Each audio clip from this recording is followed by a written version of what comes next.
નમસ્કાર કલમ યુદ્ધ સમાચારની સાથે હું છું આપની સાથે પાયલ બાંભણિયા।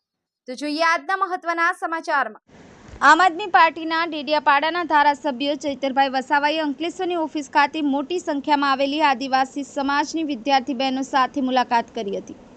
અંકલેશ્વર ઓફિસ ખાતે આદિવાસી સમાજની વિદ્યાર્થી બહેનોએ ડેડિયાપાડાના ધારાસભ્ય ચૈતર વસાવા સાથે મુલાકાત કરી તેઓની સમસ્યાઓ વિશે ચૈતર વસાવાને અવગત કર્યા હતા। બહેનોએ ચૈતરભાઈ વસાવા સમક્ષ ફરિયાદ કરી તે અનુસાર આદિવાસી વિસ્તારમાં જે બેંગ્લોરની યુનિવર્સિટીઓ છે એ ખૂબ જ મોટું કૌભાંડનો આક્ષેપ કર્યા હતા। આ યુનિવર્સિટીઓ વિદ્યાર્થીનીની સ્કોલરશીપ પણ લઈ લે છે અને ઓરિજિનલ ડોક્યુમેન્ટ પણ લઈ લે છે। અંતમાં તેમને કોઈ ડિગ્રી પણ નથી મળતી અને કોઈ ડોક્યુમેન્ટ પણ નથી મળતા। એન્જલ કોલેજ હોય કે નર્મદા નર્સિંગ કોલેજ હોય કે ન્યાય કોલેજ હોય, આ ત્રણેય કોલેજની વિદ્યાર્થીઓએ આજે રજૂઆત કરી હતી। આ મુદ્દા પર આવનારા સમયમાં ધારાસભ્ય ચૈતરભાઈ વસાવા સરકારને ઉચ્ચ સ્તરે રજૂઆત કરશે અને અમે આ કોલેજના સંચાલકો સાથે પણ વાત કરીશું અને જો આ દીકરીઓના પ્રશ્નોનું સમાધાન નહીં આવે તો તે સંચાલકો વિરુદ્ધ પોલીસ ફરિયાદ પણ કરીશું। બ્યુરો રિપોર્ટ કલમ યુદ્ધ સમાચાર આમોદ।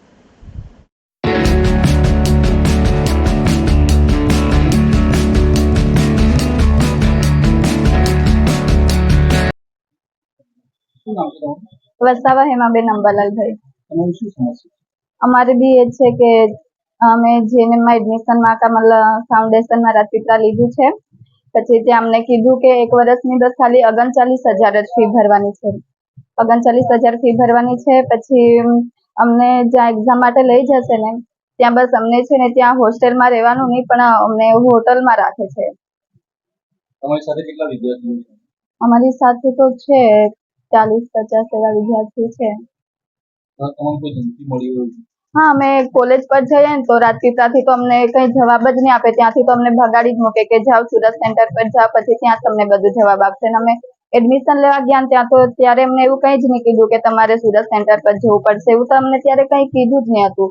ને અત્યારે અમે ડોક્યુમેન્ટ્સ માટે જોઈએ તો એ લોકો કહે કે અત્યારે એક્ઝામ આવવાની છે, તમે લોકો એક્ઝામ આપવા માટે જજો ને અમારે અત્યારે ત્યાં કરવું જ નથી। તમે આ મુદ્દે કોઈ જગ્યા પર રજૂઆત કરી હતી?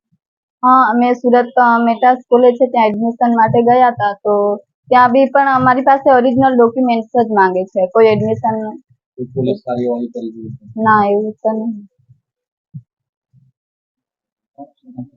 ધર્મેશબેન મનસિંહ છે। શું સમસ્યા છે? મેં રાજપીપળા મહાકામલ ફાઉન્ડેશનમાં નર્સિંગ કરેલું છે। અમને 1 વર્ષ દરમિયાન અમને 72,000 ફીસ કીધી હતી ને વિદ્યાર્થી વર્ષ દરમિયાન અમને સ્કોલરશીપ 60,000 થી 70,000 મળી જશે કીધું હતું। એમાંથી અમને 1-2 વર્ષની સ્કોલરશીપ આપવામાં નથી આવી ને 2 વર્ષના ખાલી અમને 2,40,000 જેટલા અમને ફીસ ભરાવી છે। હજુ સુધી 1 વર્ષની અમને એક્ઝામ કમ્પ્લીટ લેવાઈ નથી। અમને ડોક્યુમેન્ટ નથી આપતા। કોઈ બી પ્રોબ્લેમ હોય કોઈ બી હોય તો અમે સેન્ટર પર જઈએ તો અમને ત્યાંથી ધમકાવવામાં આવે છે। રાજપીપળા સેન્ટર પરથી અમને ડાયરેક્ટ સુરત સેન્ટર પર મોકલવામાં આવે છે ને ત્યાંથી બી અમને ધમકી આપવામાં આવે છે। ત્યાંથી તો અહીંયાથી અમને કોઈ પણ પ્રશ્નનો જવાબ મળતો નથી। તમારી સાથે કેટલી બહેનો છે?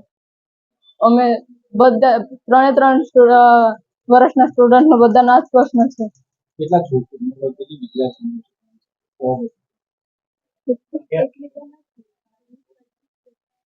વધારે આમ તો અમારી સાથે 80 થી ઉપર સ્ટુડન્ટ હશે। આજે અમે અમારી અંકલેશ્વરની ઓફિસમાં છે ત્યારે તમે જોઈ શકો છો 100 થી વધારે વિદ્યાર્થીની બહેનો એમની રજૂઆત લઈને અમારી સમક્ષ આવી છે અને એ બહેનોએ જે અરજીઓ આપી છે બધી મેં ચકાસી છે તો તમામ બહેનો આદિવાસી સમાજની છે। આદિવાસી વિસ્તારમાં જીએનએમ, એસઆઈ અને એએનએમના નામે જે બેંગ્લોર યુનિવર્સિટીઓ છે ખૂબ મોટું કૌભાંડ કરે છે। અમારી બહેનો સાથે એમની કારકિર્દી સાથે ચેડા કરે છે। એમનું સૌ પ્રથમ એમને લોભાવી લાલચ આપી એમનું ઓરિજિનલ ડોક્યુમેન્ટ લઈ લેવામાં આવે છે। એમની સ્કોલરશીપ મદદનીશ કમિશનરમાંથી જે સ્કોલરશીપ આવે છે એ 3 વર્ષની સ્કોલરશીપ પણ લઈ લેવામાં આવે છે। એમને નથી ડિગ્રી મળતી કે નથી કોઈ જાતના ઓરિજિનલ ડોક્યુમેન્ટ મળતા। ત્યારે આજે એમની વેદના લઈને અમારી સમક્ષ આવ્યા છે। આજે એન્જલ કોલેજ હોય, નર્મદા નર્સિંગ કોલેજ હોય કે ન્યાય અહીંની અંકલેશ્વરની એક ન્યાય કોલેજ છે, 3 કોલેજની મારી વિદ્યાર્થીની બહેનો આવી છે ત્યારે અમે આવનાર દિવસમાં સરકારશ્રીને ઉચ્ચ સ્તરીય રજૂઆત કરવાના છે। ગુજરાતમાં આ ખૂબ મોટું કૌભાંડ આવી રીતના આદિવાસી બહેનોનું ડોક્યુમેન્ટ લઈને સ્કોલરશીપ લઈને કરવામાં આવી રહ્યું છે તે અટકવું જોઈએ અને આ બહેનોને ન્યાય મળવો જોઈએ. અમારે બીજું કંઈ નથી જોઈતું. આ બહેનોનું ઓરિજિનલ ડોક્યુમેન્ટ, એમની ડિગ્રી તાત્કાલિક ધોરણે બહેનોને મળે એ માટે અમે હમણાં જ એમના સંચાલકો સાથે પણ વાત કરવાના છે. અગર સંચાલકો આ બહેનોનું પ્રશ્નોનું નિરાકરણ નહીં લાવશે તો આવનાર દિવસોમાં પોલીસ સ્ટેશને જઈને એમના પર અમે કાયદેસરની કાર્યવાહી કરાવીશું. આ જે કોઈ યુનિવર્સિટી ગ્રેજ્યુએશન કોલેજો પ્રાઇવેટ છે કે સરકારી? આ તમામ યુનિવર્સિટીઓ પ્રાઇવેટ છે, કોલેજો પણ પ્રાઇવેટ છે. એ લોકો યુનિવર્સિટી બેંગ્લોર, કર્ણાટકા એ બાજુની યુનિવર્સિટીઓ અહીંયા બતાવી રહ્યા છે, હૈદરાબાદ ને બધી. અને બહેનોને ગામડે જઈને ડોક્યુમેન્ટ ઉઘરાવેલા છે. ગામડે જઈને અમારી બહેનોના બાયોડેટા લઈ ગયેલા છે, ડોક્યુમેન્ટ લઈ ગયેલા છે. અને આ બહેનો ફરી ડોક્યુમેન્ટ માંગે છે તો આપતા નથી. અને 3-3 વર્ષની જે સ્કોલરશીપ જે અમારી આદિવાસી બહેનોને મળે છે, તમામ સ્કોલરશીપ એ લોકોએ લઈ લીધી છે. આ જે સ્કોલરશીપ છે કે જે લોકો કામ કરી રહ્યા છે કેટલા કરોડનું કૌભાંડ હોય છે? સમગ્ર ગુજરાતમાં અંબાજીથી ઉમરગામના આજે તો અંકલેશ્વર અભ્યાસ કરતી મારી બેન દીકરીઓ જ આવી છે. આવનાર દિવસોમાં આખા ગુજરાતમાં અમે એક હેલ્પલાઇન નંબર બહાર પાડવાના છે. મારો પોતાનો હેલ્પલાઇન નંબર હું બહાર પાડવાનો છું, 8347300077. અને જે પણ બહેનોને આવા પ્રશ્નો હશે અમારી સમક્ષ મૂકશે તો અમારા ડોક્ટર નીરવભાઈ, મનીષભાઈ શેઠ અને અમારી પૂરી ટીમ એ તમામ બહેનોને ન્યાય આપવાનું કામ આવનાર દિવસોમાં કરીશું. અમે ટૂંક જ સમયમાં ગાંધીનગર પણ આ બાબતને લઈને રજૂઆત કરવા જવાના છે. આ જે વિદ્યાર્થીઓને સ્કોલરશીપના જે પૈસા ખવાઈ ગયા છે એ કેટલા કરોડનો આંકડો હોય છે?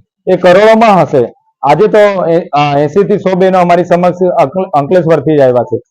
અમારે નર્મદા જિલ્લાના પણ બહેનો હશે, સુરતના હશે, દાહોદના હશે, ડાંગના હશે. એટલે મને લાગે છે આ કૌભાંડ આદિવાસી બહેનોને જે શિષ્યવૃત્તિ મળે છે ને આવી બોગસ યુનિવર્સિટીઓ, બોગસ કોલેજો જે બનીને આવી શિષ્યવૃત્તિ લઈ લે છે, સર્ટીઓ નથી આપતી, એ હજારો કરોડોના કૌભાંડો હશે એવું અમને લાગી રહ્યું છે.